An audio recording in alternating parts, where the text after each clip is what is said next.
Bom, pessoal, vamos lá. Voltando aqui, lembrando as regrinhas aí, tem que fazer os comentários, 8 linhas, depois preencher o formulário para poder conseguir o ponto extra. Bom, a gente conversou no outro vídeo, né, sobre os gêneros literários, um pouquinho essa linha aqui, e hoje a gente vai começar, na verdade, essa conversa sobre trovadorismo, né? Ou seja, a gente vai começar essa conversa sobre história literária.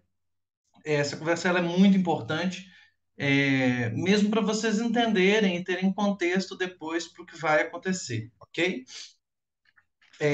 Bom, o trovadorismo, como eu disse para vocês na outra aula, ele está ali mais ou menos no ano 1000, 1100, ou seja, está no começo do milênio, né?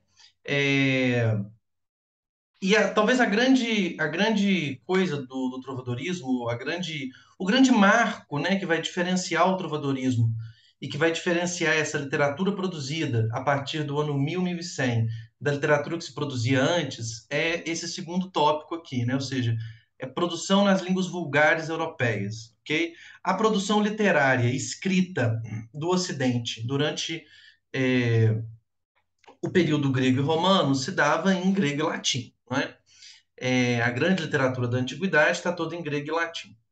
É, esses textos da antiguidade, eles vão ser de alguma forma perdidos, né?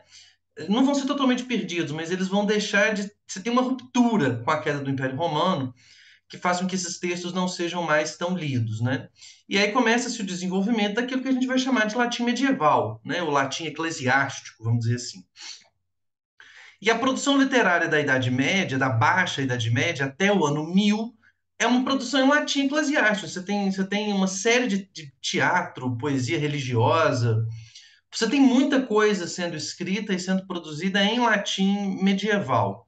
Já a partir do ano 1000, 1100, a coisa muda de figura. Por quê? Porque a partir do ano 1000, 1100, se começa a produzir uma literatura também naquilo que se chamavam de línguas vulgares europeias, que é o português, o espanhol, o italiano, o francês, o alemão, o inglês, parará, parará. Ou seja, essas literaturas produzidas em línguas vulgares, elas, é óbvio, né? Eu comentei no outro vídeo, essas línguas não são ainda o inglês moderno, o português moderno, o francês moderno, o italiano moderno, né? São, vamos dizer assim, o português arcaico, o inglês arcaico, o italiano arcaico, não são ainda as línguas modernas que nós conhecemos.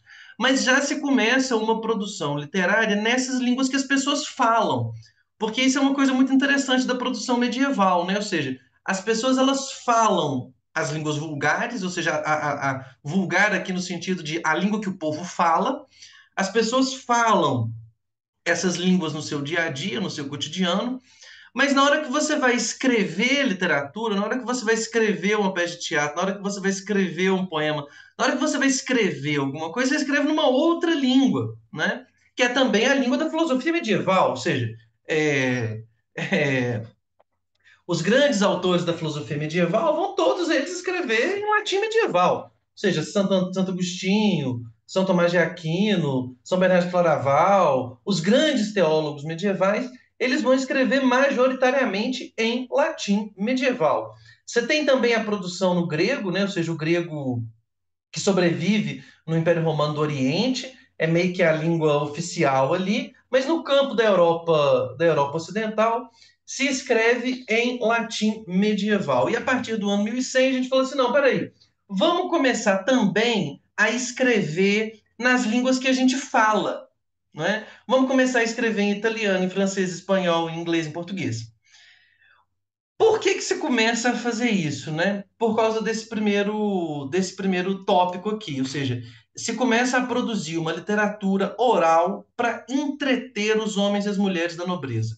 Ou seja, você começa a produzir uma literatura para entreter as pessoas, né? Ou seja, você começa a produzir, e aqui o oral é muito importante, é uma literatura oral, ou seja, os poemas são primeiro cantados, eles são feitos para serem cantados, né?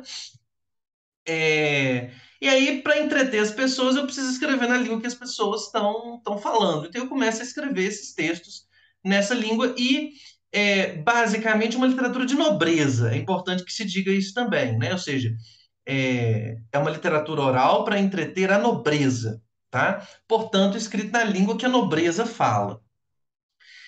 Essa literatura, ela vai ter, vamos dizer assim, aqui para gente, duas manifestações fundamentais.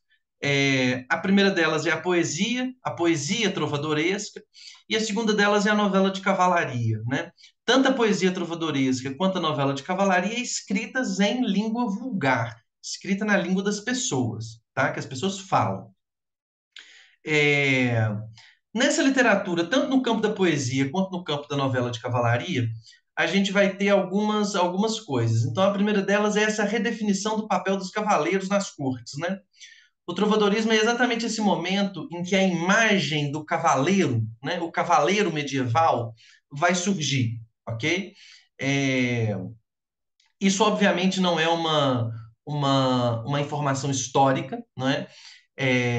Esse cavaleiro medieval, ele surge um pouco antes, ele já existe um pouco antes, mas é ali a partir do ano 1000, 1100, que você vai começar a produzir uma literatura que tematiza essa figura do cavaleiro, né? Que é essa figura que vocês conhecem aí de filme, de cinema, que bebe muito aqui nessa novela de cavalaria e tal, ok? Então você tem essa figura do cavaleiro medieval na corte, né? Essa figura desse cara que vai, o cavaleiro andante, que luta pela justiça, pela moral, pelos bons valores e pela estrutura social da Idade Média, do feudalismo, né? E você vai ter também a criação dessas estruturas literárias que vão equivaler às relações de vassalagem. Lembram lá das aulas de história? Você tem a relação de vassalagem e sucerania, e você vai criar formas, estruturas literárias, gêneros literários. A gente vai ver isso no próximo slide, que vão representar, né, essa relação de vassalagem. É, Essa relação de vassalagem vai aparecer, né, no caso da poesia, pela submissão do trovador, ou seja, do eu lírico, né, desse sujeito que está falando na trova, na cantiga, na canção, à sua dama, né? Ou seja, os trovadores, o trovadorismo vai inventar essa coisa que depois vai ser desenvolvida muito no resto da literatura ocidental, que é essa ideia do amante subserviente, o amor cortês, né? O amante subserviente à figura da sua dama. A gente vai ver depois, quando a gente for ler os poeminhas do Camões, que isso vai se transformar numa série de coisas, mas aqui a gente já tem essa figura inicial, né? Ou seja, nessa poesia trovadoresca, a gente tem a figura do amante, que muitas vezes é o eu lírico, algumas nem sempre, mas muitas vezes é o eu lírico que está expressando o seu sentimento de amor e a sua subserviência, vamos dizer assim, a essa dama, a esse objeto do seu amor, né? Isso, obviamente, reproduz a estrutura social, né? Ou seja, a dama, o cavaleiro, ele é socialmente inferior a essa dama, e ele está ali, vamos dizer assim, expressando a sua vassalagem, expressando a sua submissão a essa figura da mulher, não é? E no caso também do romance de cavalaria, a mesma coisa, ou seja, uma parte dos romances, ou grande parte dos romances de cavalaria, expressam exatamente esse amor do cavaleiro pela sua senhora, né? Pela sua senhora. Ele serve a uma senhora. Isso depois vai ser transformado lá no Dom Quixote na imagem rebaixada do Dom Quixote servindo a Dulcinea, né? Ou seja, é aquela imagem, né, do cavaleiro que serve a sua senhora. Vocês vão se lembrar aí dos filmes, né, em que os cavaleiros têm as suas damas e tudo mais. É um pouco isso, tá? No campo da poesia, vamos falar aqui um pouco mais separadamente. No campo da poesia, a gente vai ter uma série de formas, tá? A gente vai ter a cantiga de amor, a cantiga de amigo, a cantiga de escárnio e a cantiga de maldizer. Talvez mais importante do que a gente saber exatamente o que são essas cantigas, é a gente entender primeiro essa ideia do amor cortês, ou seja, o amor que se expressa, né, por esse código da cavalaria, ou seja, o amor que se expressa pela submissão do amante à figura que ele ama, que reproduz a estrutura social da vassalagem. E a segunda coisa muito importante é a gente prestar atenção na palavra cantiga, não é? Quando a gente não vai ler aqui os textos, porque a gente não tem tempo para isso, mas quando vocês forem, se vocês pegarem o texto para ler, vocês vão ler um texto, um poema. Vocês vão ler um poema, né? Escrito naquela linguagem lá do português, é, do galego-português, né? Nem é português ainda, nem é português arcaico ainda, é galego-português. Quando vocês forem ler o poema, se a gente fosse ler os poemas, a gente ia ler poemas, né? E a gente fica, às vezes, com a sensação de que são literalmente poemas escritos, né? E aqui, nesse caso, não. Nesse caso, não. Essas cantigas são literalmente cantigas, são canções, não é? Que são depois registradas, escritas, né? É como se a gente pega, existe isso hoje no Brasil, existe muito isso, né? Então a gente tem, por exemplo, foi lançado aí esse ano a letra das canções do Caetano Veloso, não é? A letra das canções do Gilberto Gil, a letra das canções do Chico Buarque. É aquilo que a gente está lendo, não é? Quando a gente pega para ler, a gente vai ler o quê? A letra de canções. A gente está lendo letra de canção, cantiga, né? Esse texto que a gente está lendo, hoje, nós não temos, na maioria dos casos, o aspecto musical, ou seja, a gente não tem, em alguns casos a gente tem, mas na maioria dos casos a gente não tem, vamos dizer assim, a partitura daquela canção, não é? O que já é diferente no caso de uma canção do Chico Buarque. Na canção do Chico Buarque, você tem a partitura da canção. No caso aqui desse cancioneiro, né? Essa é uma outra palavra que vai voltar muitas vezes, cancioneiro. Nesse cancioneiro popular, a gente não tem o aspecto musical na maioria dos casos. Em alguns poucos casos sobreviveu, na maioria dos casos não sobreviveu. Mas é muito importante que vocês tenham isso em mente, porque isso é uma poesia feita para ser cantada. Daí que ela tem, por exemplo, refrão, né? Se vocês pegarem um exemplo, vocês vão ver que tem refrão, que se repete, tem lá um conjuntinho de versos que vem e repete o tempo inteiro, repete o tempo inteiro. Por que que repete o tempo inteiro? Porque é canção, é cantiga. É exatamente como na canção a gente tem o refrão, né? A gente pega lá a canção do Caetano, eita, eita, eita, eita, é a lua, é o sol, é a luz de Tieta, eita, eita, que é o refrão da canção. Você tem a estrofe, refrão, estrofe, refrão, estrofe, refrão, que vai se repetindo aquilo, né? Aquele trecho. E vários, cara, poderia dar 1 milhão de exemplos aqui para vocês. Nesse caso aqui também é a mesma coisa. A gente tem estrofe, canção, estrofe, refrão, estrofe, refrão, estrofe, refrão. Por quê? Porque isso é feito para ser cantado, era para ser cantado. Isso é uma literatura oral, né? Que depois vai lá e a letra vai ser registrada por escrito, assim como nós fazemos com os nossos compositores, ok? Essa divisão aqui, né, da cantiga de amor, amigo, escárnio e maldizer é o seguinte: a cantiga de amor, ela exprime o amor não correspondido que um trovador dedica à sua senhora.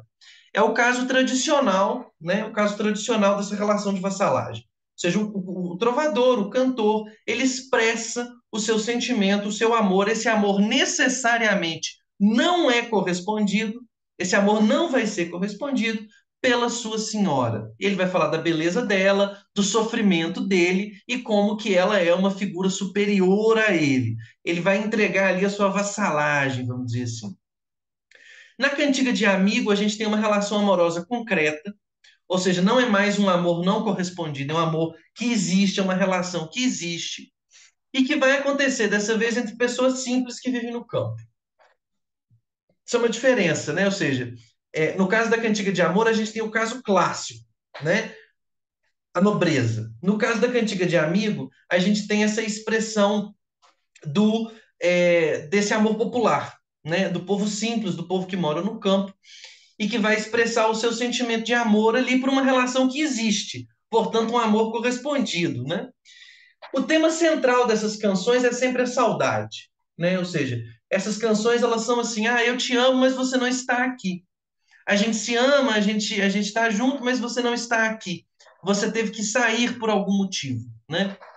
A cantiga de escárnio e maldizer são as cantigas que vão, vamos dizer assim, xingar alguém, né? É a poesia satírica, é quando você vai xingar alguém, né?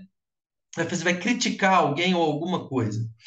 A cantiga de escárnio, ele vai criticar por meio de palavras de duplo sentido, ou seja, não vai ser uma crítica explícita. No caso das cantigas de maldizer, vai ser uma crítica explícita. Uma crítica explícita. Eu vou falar de quem eu estou falando mal, ok?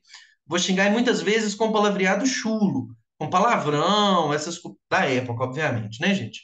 Palavrão, essas coisas todas ali daquela época, tá bom? Esse é o caso dessa poesia que está reunida, você tem aí os cancioneiros, né, em que você reúne vários poemas desse momento.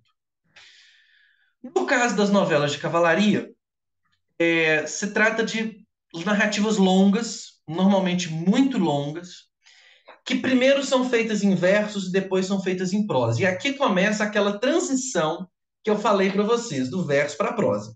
Então, quando a gente pega os primeiros romances de cavalaria, então, por exemplo, se a gente pega o romance de Tristão, né, do Berulle, que é um romance lá do ciclo arturiano, por exemplo, se eu pego lá o romance de Tristão, é um texto, tarará, ele está em verso, ele é escrito em verso, ele é todo escrito em verso. Se eu vou 2, 3 séculos depois, eu vou encontrar o quê? Eu vou encontrar prosa. O texto vai estar escrito em prosa, não mais em verso.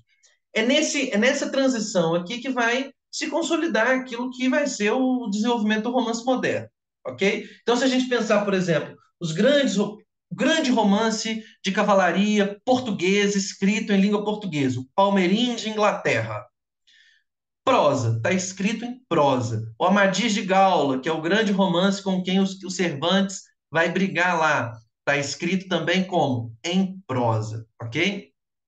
Mas ele primeiro é em verso. Eu já li do ano 1000, 1400 e tal, ele está em verso. E quando pensa que não, ele começa a ser escrito em prosa, tá? E esses romances, eles vão contar, vamos dizer assim, essas histórias desses cavaleiros medievais. Eles vão cristalizar a noção de honra cavalheiresca, não é? Ou seja, o comportamento do cavaleiro, ser cavaleiro, né? É, na verdade, daí, inclusive, a ideia, né? A fulano é um cavaleiro, né? É a ideia de tem um comportamento, tem um código de honra, tem um código de comportamento, né? Que é a defesa da justiça, dos valores, da moral religiosa, né? Uma defesa é, de um mundo que está se esfacelando, né? O romance de cavalaria, as novelas de cavalaria, elas já são, vamos dizer assim, a expressão de uma Idade Média que está começando a terminar, né? Ou seja, essa Idade Média que está começando a terminar, o cavaleiro medieval é exatamente essa figura que vai tentar resgatar esse mundo que está terminando, não é? É, E tem toda uma visão de mundo aqui que vai ser muito importante depois, né? Ou seja, está presente até hoje, né? Deixa eu dar um exemplo que eu acho que vai dialogar talvez com vocês. Vamos pensar, talvez, na forma contemporânea mais próxima da novela de cavalaria, que é, por exemplo, a série policial, né? Série policial é a versão contemporânea de novela de cavalaria. Então, CSI, NCIS, Law and Order, né? Essas séries, essas grandes séries policiais, são, na verdade, grandes romances de cavalaria. E os detetives, né? Que são esses cavaleiros, eles têm um código de honra, né? Eles têm um código de honra, um código de comportamento, né? Eles defendem os valores, eles vão lá e castigam quem está errado, eles vão lá e defendem os inocentes, né? Os fracos, os inocentes, eles fazem justiça. É muito aquilo. A novela de cavalaria é a forma medieval da série policial, né? Na verdade, é o contrário, né? A série policial que é a forma contemporânea da novela de cavalaria. A novela de cavalaria tem 1000 anos de precedência, vamos dizer assim, né? É, as novelas de cavalaria elas estão divididas em 3 ciclos básicos, né? Ou seja, a quantidade de novela de cavalaria é uma coisa assombrosa, gente. Tem muita novela de cavalaria, muita, tá? A história da novela de cavalaria vai acabar, na verdade, com Cervantes, que eu vou conversar um pouquinho com vocês quando a gente estiver lá começando a conversar sobre Barroco, né? É, Mas até o Cervantes, até o século XVI, até 1600 e pouco, se escreve muita novela de cavalaria, muito romance de cavalaria, né? E quando a gente pega essas novelas, esses romances todos, a gente pode agrupá-los em 3 grupos, em 3 ciclos, né? Primeiro é o ciclo clássico, né, que são novelas que vão narrar a história da Guerra de Troia, ou de Alexandre o Grande. Ou seja, por que esse é o ciclo clássico? Porque eles vão narrar histórias da antiguidade. Narrar histórias da antiguidade. A gente vai ter o ciclo arturiano, ou bretão.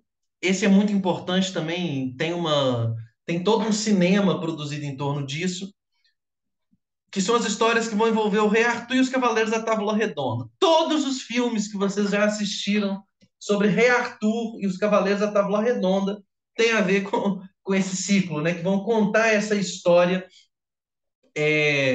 do Rei Arthur.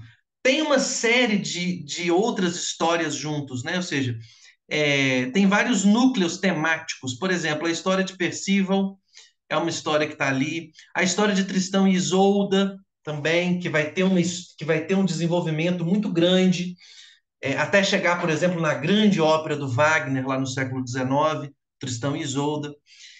A demanda do Santo Graal, né? Ou seja, esses cavaleiros, o Persífo, se não me engano, é um dos que está envolvido nesse negócio da demanda do Santo Graal. Então, toda essa história de demanda do Santo Graal, toda essa história de Rei Arthur, tudo isso está aqui no Romance de Cavalaria, e você tem uma produção muito grande de romances em torno dessa ideia. E, por fim, mas não menos importante, aquilo que a gente chama de ciclo carolíngio, ou francês, né? Que são as histórias sobre o Carlos Magno e os 12 pares de França. Essa aqui é uma história interessante, né? O Carlos Magno é uma figura histórica, diferente do Rei Arthur, ou seja, o Rei Arthur, pelo menos até onde eu sei, não é uma figura histórica propriamente. O Carlos Magno é uma figura histórica, e o Carlos Magno é uma figura muito importante na história europeia. Porque o Carlos Magno, ele, entre outras coisas, entre muitas outras coisas, o Carlos Magno é o primeiro imperador, o primeiro rei carolíngio, né? Carolíngio ali na região da França, na transição entre França e Alemanha. O Carlos Magno é o primeiro rei, depois do Império Romano, que vai conseguir promover uma unificação grande daquilo que antes era o Império Romano. Ou seja, você tem ali no ano 400, né, o fim do Império Romano do Ocidente, você tem a dissolução, as invasões bárbaras, né? Em Portugal você vai ter os godos, você vai ter os merovingios na região da França, e aí quando dá mais ou menos no ano 800 depois de Cristo, uns 400 anos depois, você tem a primeira experiência, ainda na Baixa Idade Média, de unificação política do Império Carolíngio, lá o Carlos Magno, né? Essa unificação, como vocês devem se lembrar das aulas de história, não dura muito, né? Na geração seguinte, os filhos do Carlos Magno já não conseguem manter essa unificação, então é uma unificação muito provisória, vamos dizer assim. Logo, logo você volta à descentralização, que depois vai imperar durante o feudalismo, mas o fato é que o Carlos Magno vai conseguir uma unificação, mesmo que provisória. Por esse motivo, né, o Carlos Magno ele fica como um descendente dos imperadores romanos, né? Ele inclusive vai ser consagrado imperador pelo Papa, né? O primeiro rei, o primeiro imperador depois da queda do Império Romano, que vai ser, vamos dizer assim, coroado pelo Papa, e é quando vai começar a grande tradição de coroação papal, né? Ou seja, para você se tornar imperador, o Papa tem que ir lá e tem que colocar a coroa na sua cabeça. Por quê? Porque o Carlos Magno, o Papa, faz isso, né? Ele é o primeiro, depois dos romanos, que vai ser sagrado imperador pelo Papa. E o Carlos Magno tem uma última importância, essa é muito importante, e essa é, na verdade, vamos dizer assim, o assunto do romance do ciclo carolíngio, ou seja, do romance de cavalaria com a temática francesa, né? Que é o seguinte, vocês devem se lembrar que lá na época, uns 200 anos antes Carlos Magno surge o Império Árabe, né? Surgem os árabes, surgem os muçulmanos, né? Os muçulmanos talvez seja a palavra mais adequada. Os muçulmanos entram no norte da África, invadem Portugal e invadem Espanha. O Império Muçulmano estava invadindo a Europa. E o Carlos Magno é exatamente o cara que vai parar a invasão do Império muçulmano. Então você tem ali na fronteira, mais ou menos, da França com a Espanha, o Carlos Magno vai lá e ele vence os árabes e ele impede a expansão dos árabes na direção da França e da Itália. Ele também defende depois a Itália. É exatamente por causa dessa defesa do Carlos Magno da Itália que o Papa vai consagrá-lo imperador. E essa história que acontece, essa história é verídica, essa história que acontece mais ou menos ali no ano 800, 850, 200, 300 anos depois, essa história vai se transformar, vamos dizer assim, em tema de romance de cavalaria. Né? Então, o Carlos Magno e os 12 pares de França, né? O Carlos Magno e os 12 cavaleiros que o acompanham para poder impedir a invasão árabe, vai ser um tema importantíssimo aí da novela de cavalaria, que vai sair do campo da novela de cavalaria. Tá? Você vai ter, por exemplo, o par de França mais importante, né? O Orlando, né? Na versão italiana, o Roland na versão francesa, vai ser aí um dos personagens mais importantes dessas novelas de cavalaria, ok? Então, essas novelas de cavalaria, elas lidam com essas três temáticas fundamentais. Elas são muito importantes, muito, muito, muito importantes. E é aqui, é na história da novela de cavalaria, que começa a transição do verso para a prosa, que a gente vai ver que vai se consumar quando? Vai fechar quando? Lá no romantismo no século XIX, que é o que a gente está que é o que a gente está vendo na sala, ok? Eu vou parar o vídeo aqui para cumprir a minha promessa para vocês de fazer vídeos curtos e vou, no próximo vídeo, falar sobre humanismo e classicismo. Lembrando que a gente não chegou no Brasil ainda. Nós estamos só na Europa. Nós não chegamos no Brasil ainda. Nós não estamos falando ainda de literatura brasileira. E daqui a pouco vocês vão entender por que a gente precisa fazer tudo isso aqui para começar a falar de literatura brasileira, tá bom? Não se esqueçam de fazer os comentários, não se esqueçam de colocar dúvidas, fazer resumos aqui nos comentários e depois de preencher os formulários. É isso, pessoal. Até daqui a pouco no próximo vídeo.